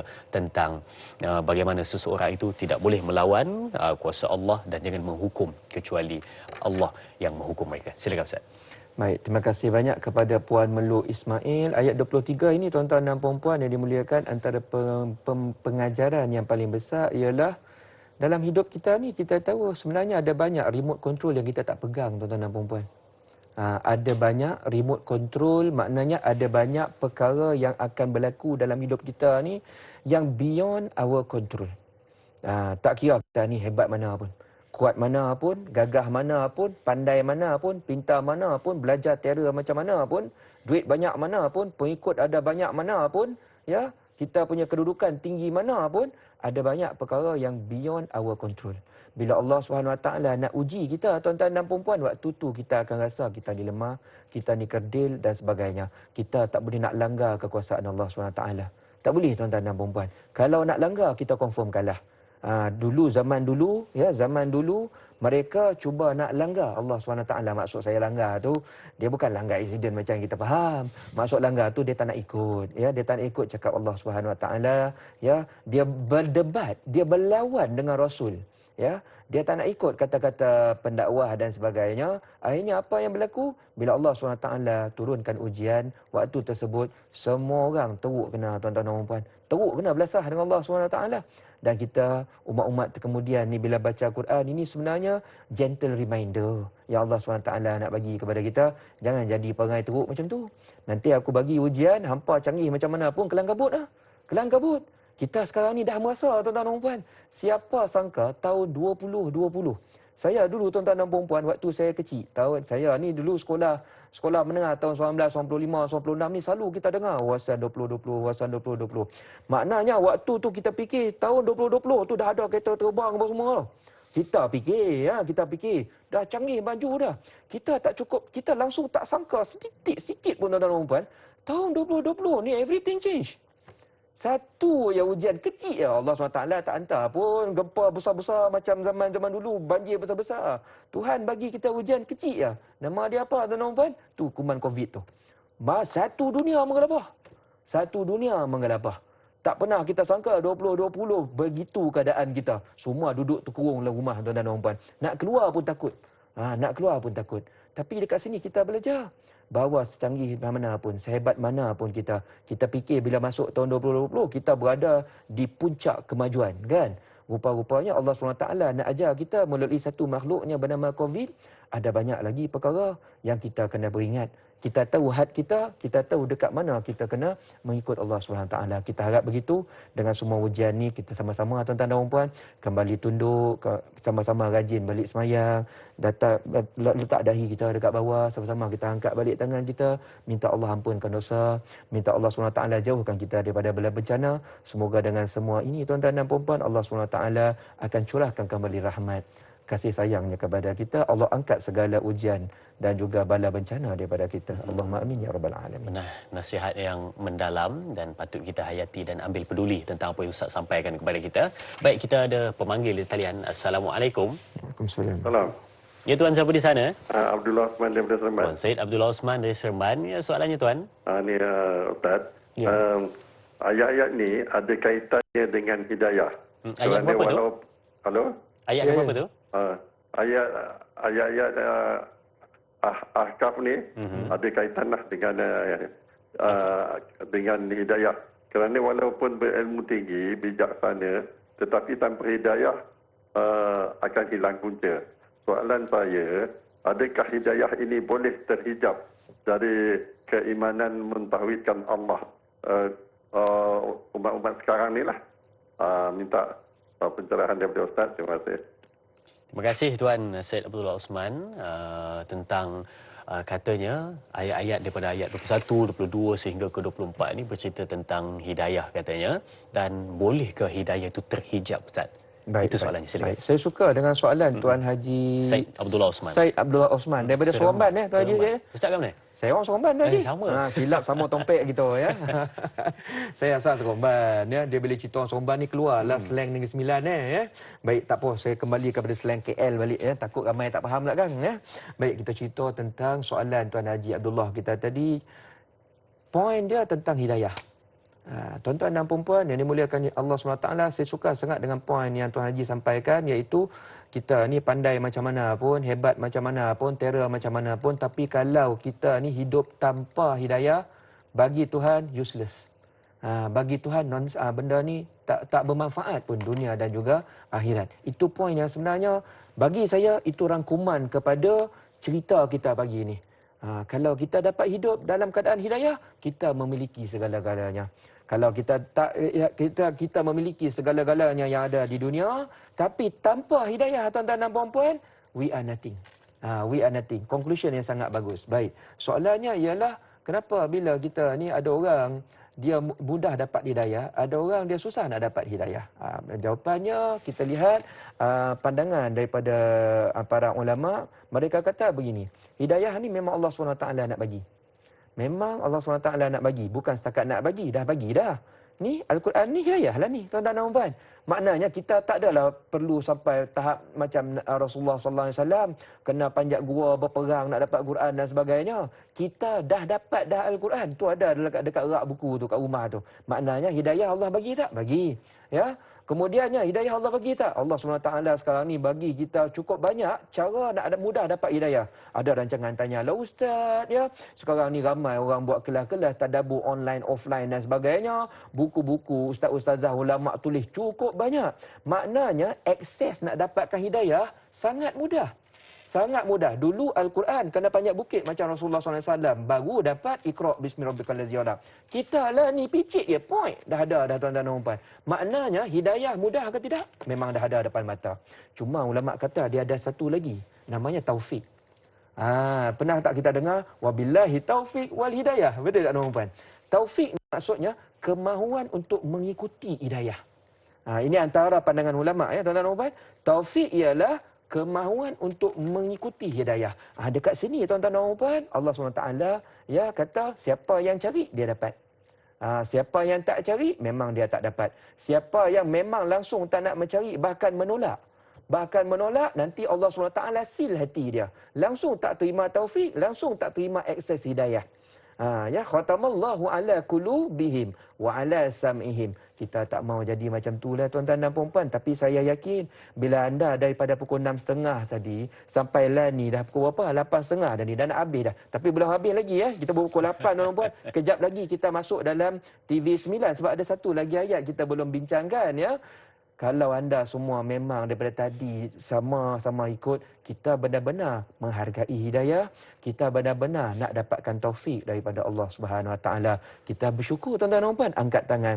Ya Allah, terima kasih hari ini Engkau bagi aku, lunakkan hati aku, bagi aku waktu kesempatan mudah nak mengikuti jalan hidayah. Pelihara kehidupan aku macam ni ya Allah. Kehidupan yang sukakan ketaatan, kehidupan yang suka mencari kefahaman Al-Quran. Dan kita harap dengan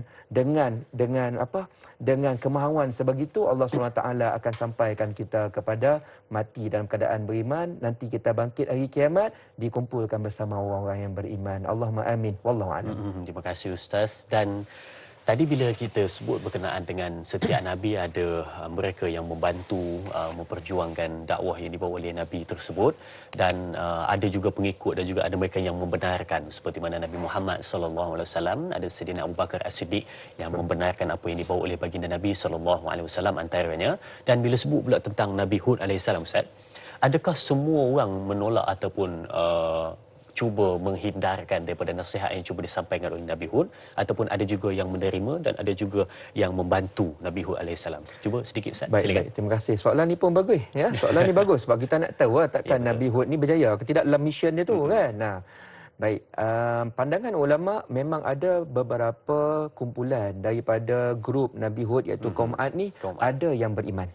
Ada yang beriman. Ada setengah ulama mengatakan, ini pendapat mereka, tuan-tuan dan puan-puan, ada 4,000 orang yang beriman. 4,000 orang yang beriman inilah waktu Allah SWT turunkan bala bencana, 4,000 orang ni tak kena dengan Nabi Hud sekali ya. Tak kena. Tapi mana yang saki-baki ni, mereka kena. Sebab waktu tersebut Nabi Hud dengan 4,000 orang ni dah keluar daripada kawasan tu, tuan-tuan dan puan-puan. Dah keluar. Maknanya usaha dakwah Nabi Hud ni berjaya. Ada orang yang mengikut. Cuma biasalah tuan-tuan dan puan-puan, yang tak mengikut lagi ramai. Yang tak mengikut lagi ramai. Kita lah ni, kita harap kita menjadi orang yang mengikut, insya-Allah ya. Sama-sama kita jadi orang yang mengikut, nanti kita dapatlah petunjuk, taufik dan juga hidayah daripada Allah SWT. Wallahu a'lam. Wallahu a'lam. Tapi itu memang sebenarnya yang berlaku bila mana kita memberikan sesuatu yang baik, maka ada yang menyukai Ustaz tapi yang tak menyukai itu selalunya lebih ramai daripada yang menyukai apa yang dibawa, dan yang tidak mengambil nasihat yang diberikan lebih ramai daripada yang mengambil tentang nasihat yang cuba disampaikan. Dan kalau kita lihat ada soalan di Facebook dari sahabat kita yang mana bertanyakan soalan, tetapi soalan itu kita akan simpan dahulu berkenaan dengan ayat 24. Nanti kita akan bincangkan berkenaan dengan apa sebenarnya yang di hujung itu. Dan Ustaz, bila kita sebut berkenaan dengan ayat 24, ada menyebutkan tentang awan yang datang, yang mana awan itu datang membawa sesuatu, adakah membawa kebaikan ataupun membawa azab yang cuba diminta oleh umat kaum Nabi Hud dan kaum Ad sebentar tadi. Jadi perbincangan itu kita akan bawakan kepada anda di TV9 sambungan seketika nanti. Sedang penonton, jangan ke mana-mana, teruskan bersama Tanyalah Ustaz, 30 minit sambungan di TV9 seketika nanti. Teruskan menonton Tanyalah Ustaz, biar tahu, jangan keliru.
Sambungan 30 minit di TV9 diteruskan perbincangan surah Al-Ahqaf ayat 21 hingga ayat ke-24.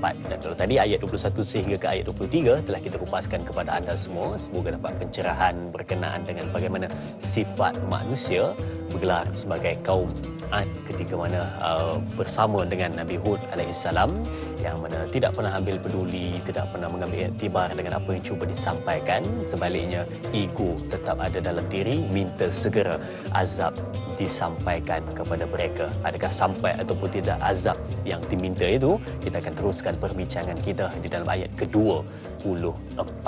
Baik, kalau kita nak lihat soalan dari sahabat kita di Facebook yang bertanyakan soalan dari Intan Zurina Abdul Razak. Baik, kita lihat soalannya. Assalamualaikum. Ayat 21 hingga ayat 24 menceritakan tentang azab yang menimpa kaum yang mencabar kebesaran Allah Subhanahu Wa Taala di atas muka bumi.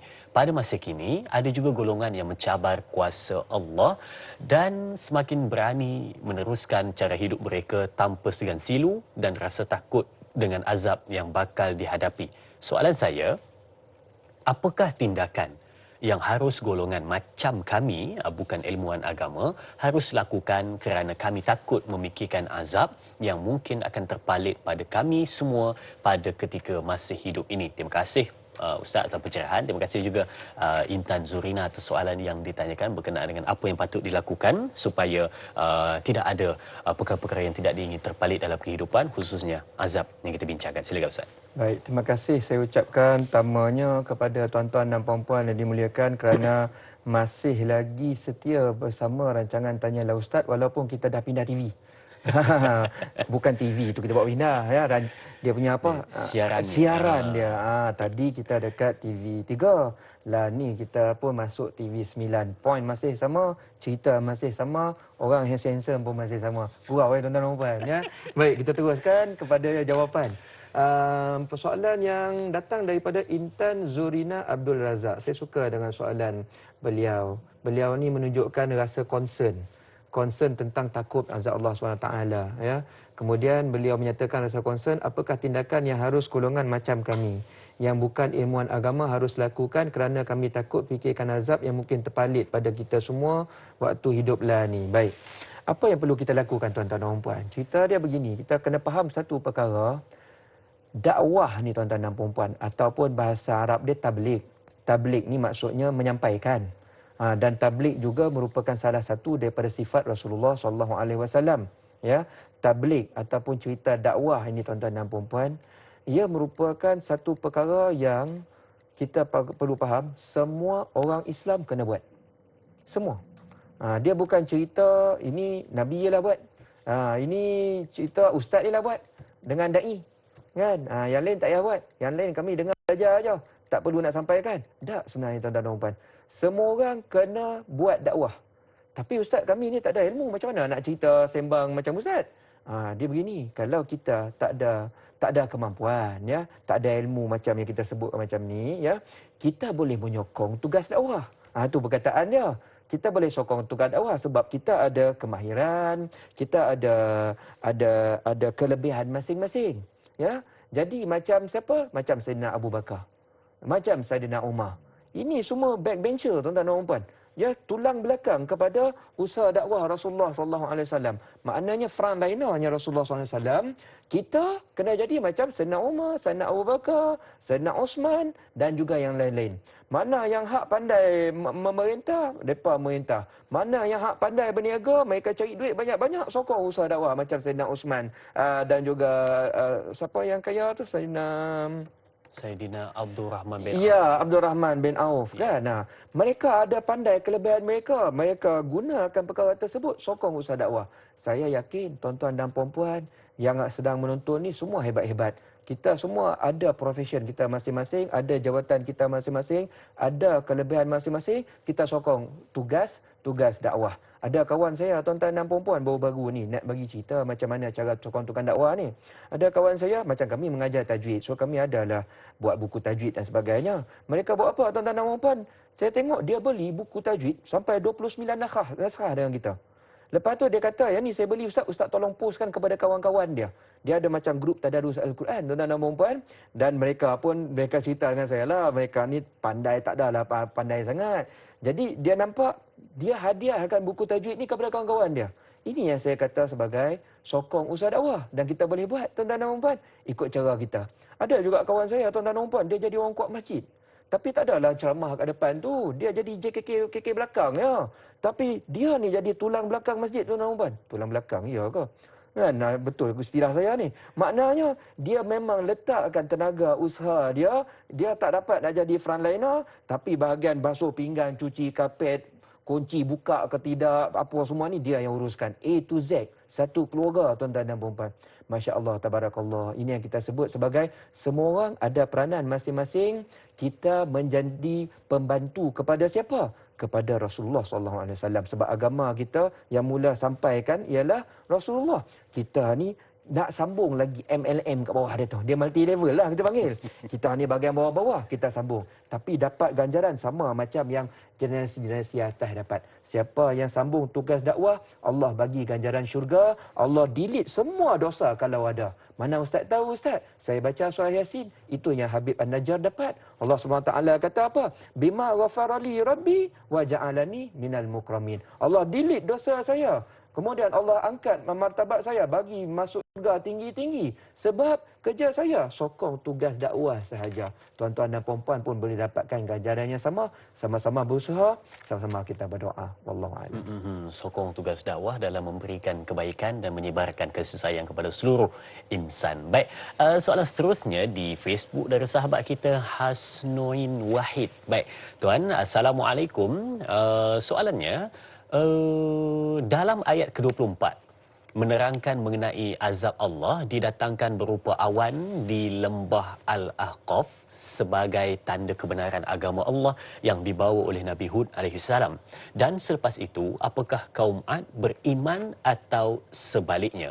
Mohon pencerahan Ustaz. Terima kasih. Terima kasih juga Tuan atas soalan yang ditanyakan berkenaan dengan berupa awan azab yang didatangkan. Jadi kesudahannya bagaimana Ustaz? Silakan. Baik, terima kasih. Saya ucapkan kepada Tuan Hasnoin Wahid bertanya tentang apakah kefahaman mengenai azab yang Allah SWT ceritakan dalam ayat 24. Kita sambung cerita lah tuan-tuan dan puan. Nanti terus kita dapat jawapan dia ya. Tadi kita dah cerita waktu dalam TV3 tadilah, kalau anda follow daripada awal ya. Ayat 21 Nabi Hud sampaikan dakwah.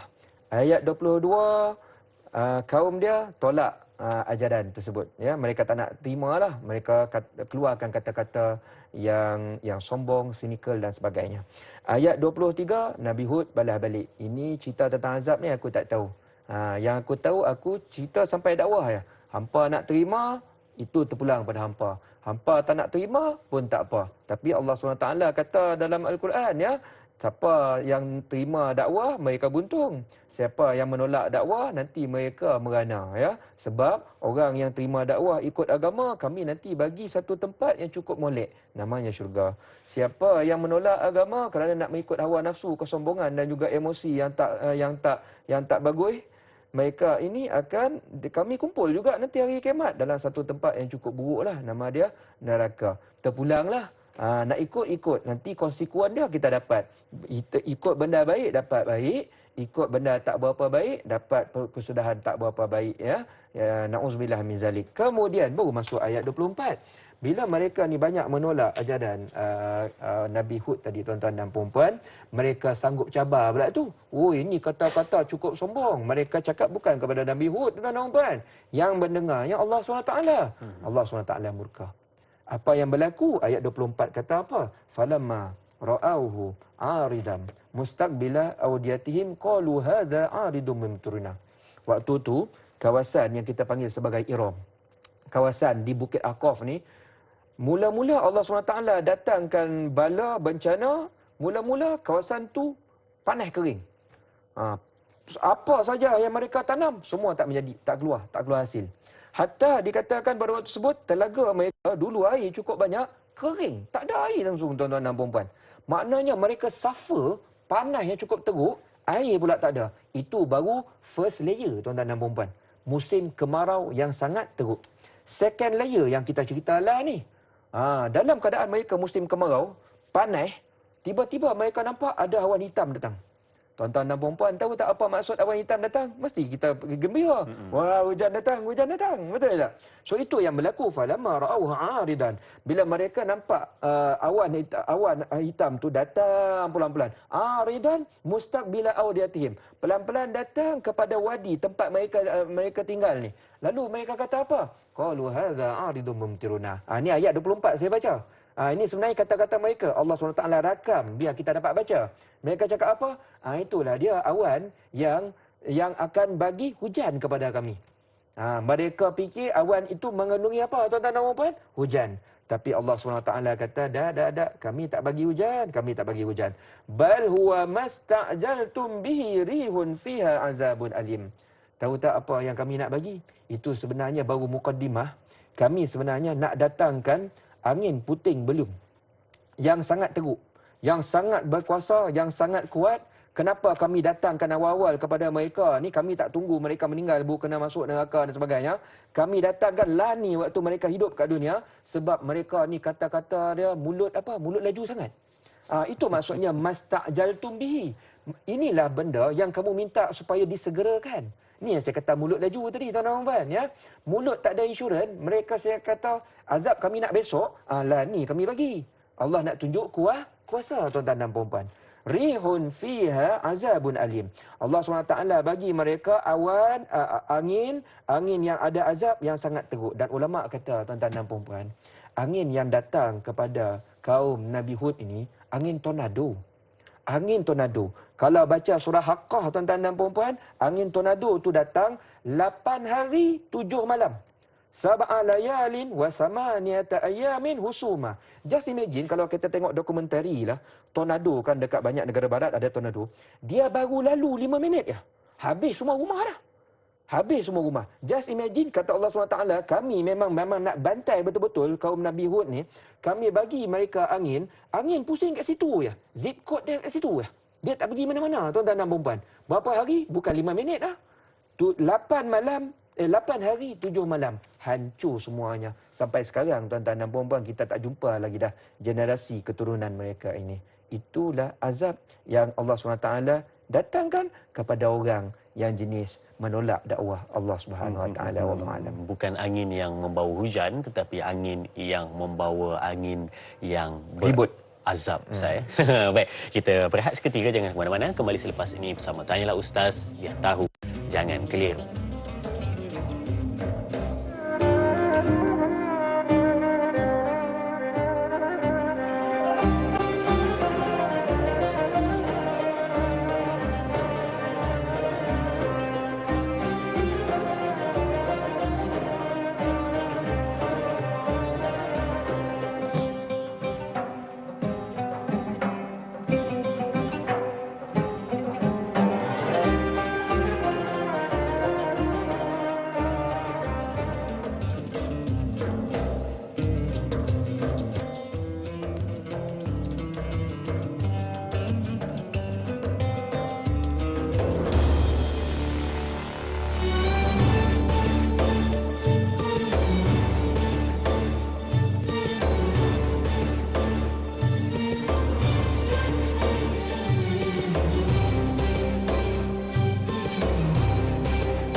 Alhamdulillah, kembali mengangkat pena untuk ditulis di lembaran nota penting kita pada pagi ini untuk sama-sama kita memberikan tumpuan sepenuhnya sebelum kita tutup dengan ayat ke-24 sebentar lagi. Baik, untuk kita meneruskan perbincangan kita, soalan seterusnya di Facebook Tanyalah Ustaz TV3 dari sahabat kita, Puan Nur Hayati Ismail. Baik.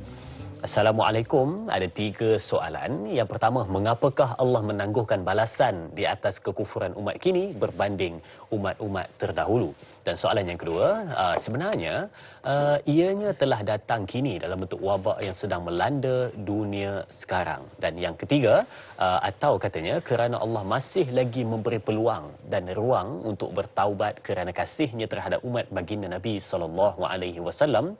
Mohon pencerahan Ustaz. Terima kasih. Kak Yat, Bandar Tasik Puteri, Rawang, Selangor. Baik, terima kasih Kak Yat atas soalan yang ditanyakan berkenaan dengan azab.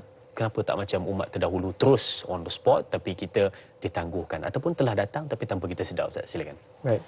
Pertamanya kita ucapkan terima kasih kepada Kak Yat kita yang bertanyakan soalan yang sebenarnya relevan kepada perbincangan kita hari ini. Iaitu relevan kerana kita ni umat Rasulullah SAW. Kadang-kadang kita tertanya-tanya juga bila mengaji ni tuan-tuan dan puan-puan, banyak kita dengar cerita bila ada kaum yang murka, yang dimurkai Allah SWT, Allah SWT selalu belasah kasih habis semua. Contohnya macam kaum Nabi Nuh, bila Allah SWT bagi banjir, habis semua, hilang. Habis semua hilang. Fir'aun, tuan-tuan dan puan, Fir'aun and the gang. Bila Allah SWT marah, tuan-tuan dan puan, ya, semua grup yang ikut tu semua tenggelam. Tak ada yang hidup pun, ya. Dan dalam kita cerita pagi ini, iaitu kaum Nabi Hud, habis semua. Ya, bila datang tornado yang saya kata tadi, angin yang cukup kencang, ya, kita sebut tornado lah tuan-tuan dan puan, tu istilah kita, ya. Habis semua. Allah bagi azab 8 hari. Dia tak bagi can, dia bukan bagi 8 minit, 8 hari pusing situ angin tu. Mana tak habis semua tuan-tuan dan puan? Habis. Cuma kita terfikir, kenapa kita ni umat Muhammad SAW, kalau Allah SWT bagi ujian pun dia bagi teaser. Macam saya cakap tadi lah, kan, teaser. Tak adalah orang kata, kalau contoh ni saya bagi contoh ya. Kita ni jenis degil, tak nak ikut kata-kata agama dan sebagainya. Mana ada satu Malaysia semua kena, semua mati? Tak ada, tuan-tuan, ya. Dia tak berlaku macam tu. Kenapa tak berlaku macam tu? Sebabnya begini. Ada satu ayat Al-Quran Allah SWT bagi jawapan. Wa ma kana Allahu liyu'azzibahum wa anta fihim. Wa ma kana Allah mu'azzibahum wa hum yastaghfirun. Ya. Maksudnya apa ayat tu tuan-tuan dan puan-puan? Ada dua sebab. Kenapa kita ini mendapat keistimewaan walaupun ramai yang melakukan kemungkaran, walaupun ramai yang melakukan maksiat, walaupun ramai yang masih tak mengikuti agama yang disampaikan oleh Rasulullah SAW ni, kenapa kalau Allah bagi ujian, bagi sikit-sikit ya? Yang mati tu tak ramai lah, yang meninggal tu tak ramai, yang teruk kena belasah tu tak ramai. Kenapa? Sebabnya dua jawapan tadi. First, Allah SWT kata, sebab kamu wahai Muhammad, wa anta fihim, sebab kamu masih berada dengan mereka, maka kami kalau bagi azab, kami bagi sikit-sikit je. Itu pun khusus-khusus tak banyak pun kami bagi. Supaya mereka sedar. Itu yang pertama tuan-tuan dan puan. Keistimewaan umat Rasulullah SAW ialah Allah SWT kalau bagi azab pun tuan-tuan dan puan, Allah bagi azab tak macam dulu. Dulu kalau bagi azab, pukul rata, semua habis. Sekarang bagi azab, macam itulah, sikit-sikit je kena. Itu yang pertama. Maknanya, itu syafaat yang kita dah dapat. Syafaat selaku umat Rasulullah SAW, kita kalau diberi ujian, ujian kita tak serut ujian umat zaman dulu.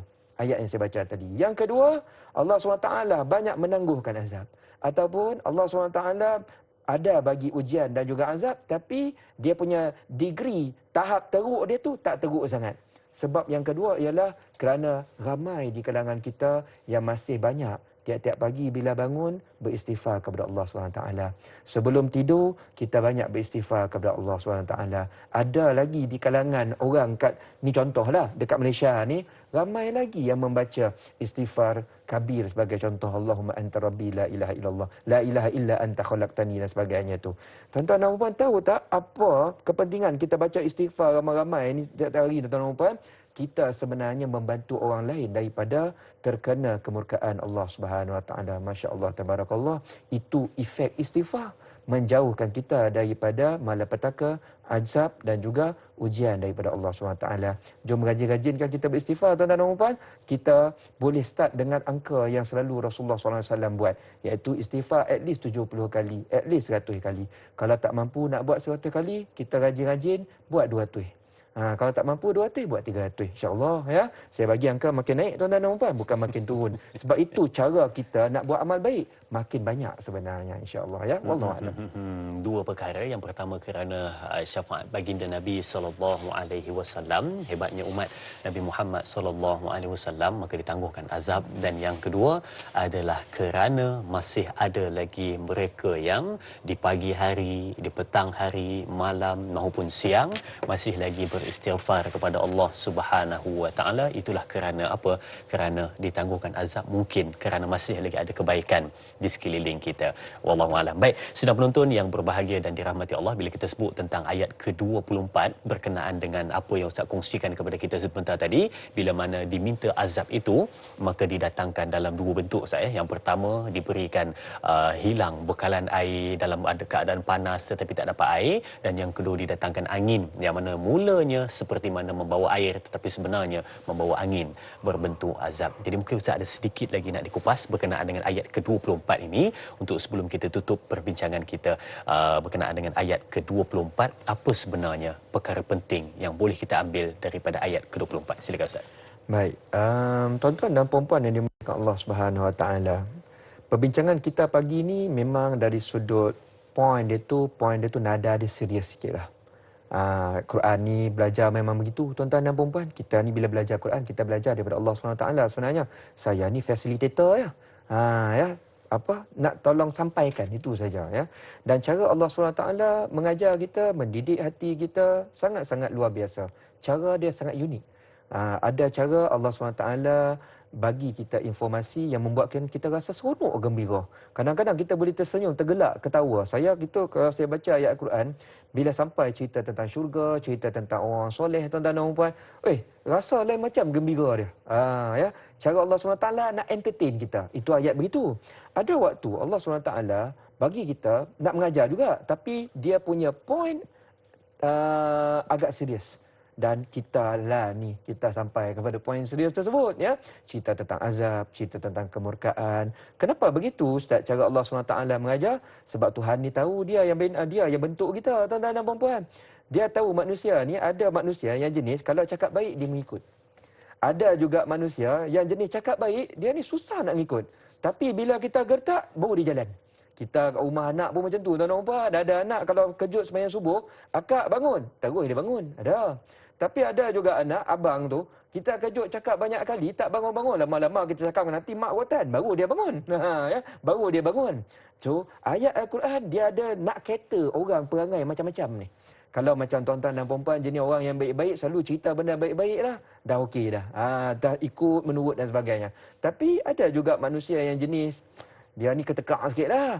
Jadi ayat-ayat macam ni, dia berbentuk amaran. Dia ada. Dan kita harap tuan-tuan dan puan-puan, ya, semua ayat Al-Quran, tak kira ayat dalam bentuk busyra, dalam bentuk kegembiraan, maupun ayat dalam bentuk nazir, iaitu amaran, kedua-duanya itu kita ambil pengajarannya. Bila datang ayat busyra, dia jadi sebagai semangat kita nak menggandakan lagi amal ibadah dan ketaatan yang memang kita dah lakukan. Bila datang ayat dalam bentuk nazir, dia jadi pengingat kepada kita, jangan buat silap, jangan buat salah. Nanti nanya kita kalau Allah SWT murka. Mudah-mudahan begitulah hidayah yang kita perolehi dengan kedua-dua balance ini. Iaitu Allah bagi berita gembira, ada juga peringatan, ada juga amaran, teguran supaya kita jangan leka dan juga silap. Baru kehidupan kita ni tuan-tuan dan puan elemen cantik. Elemen cantik inilah yang akan terus hidup dalam siratal mustaqim. Mudah-mudahan begitulah ya penangan yang kita ingin perolehi apabila kita belajar, mengaji dan juga mengkaji Al-Quranul Karim. Wallahu a'lam.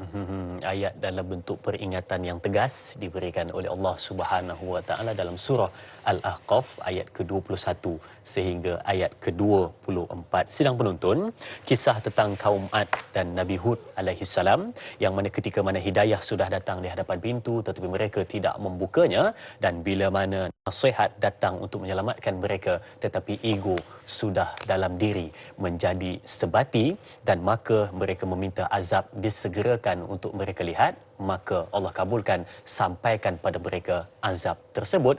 Tetapi ketika itu barulah kita fahami daripada apa yang kita kupas sebentar tadi, barulah kita benar-benar kenal sifat insan yang seperti Tuhan tetapi tidak mengenal Tuhan. Baik, sedang penonton yang dirahmati Allah, kita tutup dengan doa pada pagi ini. Ustaz, silakan untuk penutup kita. Tuan-tuan dan puan-puan dimuliakan Allah SWT, saya nak ucapkan terima kasih di atas waktu anda. Ya, saya pun mengucapkan terima kasih kepada kru produksi kita, penerbit kita. Ya, alhamdulillah kerana bantu sebenarnya usaha dakwah ni. Ya, usaha dakwah kepada pihak syarikat TV3, TV9 dan sebagainya, Media Prima dan sebagainya. Ini semua satu usaha yang sebenarnya waktu kita bangkit nanti hari kiamat kita terperanjat tuan-tuan dan puan. Kita nampak benda ni mungkin biasa-biasa ya sekarang.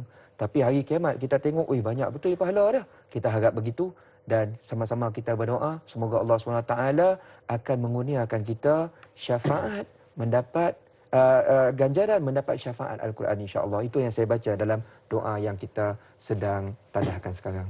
A'udzubillahi minasyaitonirrajim. Bismillahirrahmanirrahim.